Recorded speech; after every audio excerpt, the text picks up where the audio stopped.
KSPL 40%, 41% stake వచ్చి 2,689 కోట్ల రూపాయలు, 2,689 కోట్ల రూపాయల షేర్ని మీరు 400కి దొబ్బేస్తారా? 494 కోట్లకు తీసుకుంటారా? 2,689 కోట్ల షేర్ని. ఈరోజు నేను అడుగుతున్నా, సరే అది కూడా ఒప్పుకుంటా, కేవీ రావు పిచ్చోడు కాబట్టి, కేవీ రావు విషయం తెలియదు కాబట్టి, కేవీ రావు అమాయకుడు అనుకో మీరు చెప్పే వాదనలో. సింపుల్ పాయింట్, ఈరోజు ఆ మీరు పెట్టిన 496 కోట్లలో ఆల్రెడీ లాస్ట్ ఇయరే మీకు 380 కోట్లు వెనక్కి వచ్చేసింది కాకినాడ డీప్ సీ పోర్ట్ నుంచి. డివిడెండ్ అయితే ఏమి, ఐసీడీలు అయితే ఏమి, బెదిరించి ఐసీడీలో అరబిందో కంపెనీ తీసుకుందనే విషయం మీరు అందరికి గుర్తుపెట్టుకోవాలి. అవసరమైతే ఆ ఐసీడీలు ఏ ఇచ్చారు, ఎంతెంత అరబిందోకి ఇచ్చారనే విషయం కూడా మేము బయట పెడతాం.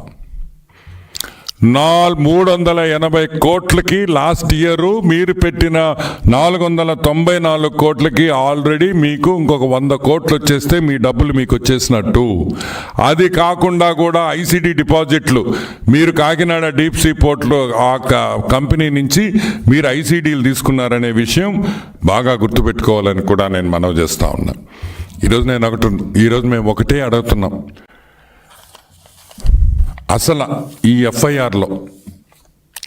ఎఫ్ఐఆర్లో A1గా ఉండాల్సింది ఎవరు? విక్రాంత్ రెడ్డి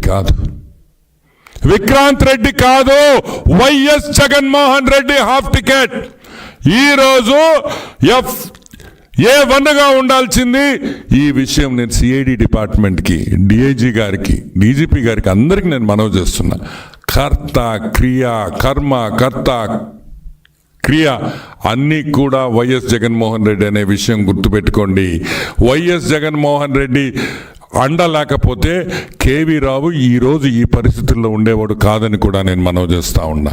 ఒక్కసారి గుర్తుపెట్టుకోండి, వెంటనే ఎఫ్ఐఆర్లో వైఎస్ జగన్మోహన్ రెడ్డి A1 కింద నమోదు చేయాలి. ఎందుకంటే ఇది జరిగిన ఈ కుట్ర తాడేపల్లి ప్యాలెస్లో బయట కాదని కూడా నేను మనవి చేస్తున్నా. 1000 కోట్లు 8 కోట్లు అయిందంటే, ఫైన్ అయిందంటే అది జగన్మోహన్ రెడ్డి హస్తం కాకుండా ఏ విధంగా అయిందనే విషయం మేము ఈరోజు ప్రశ్నిస్తున్నాం. వెంటనే వైఎస్ జగన్మోహన్ రెడ్డి A1గా ఈ కేసులో ముద్దాయి వేసి వెంటనే అరెస్ట్ చేసి అతని ఇంట్రాగేషన్ చేసి వాస్తవాలన్నీ బయటకు తీసుకురావాలని కూడా ఈరోజు మేము డీజీపీ గారిని కోరుతున్నాము.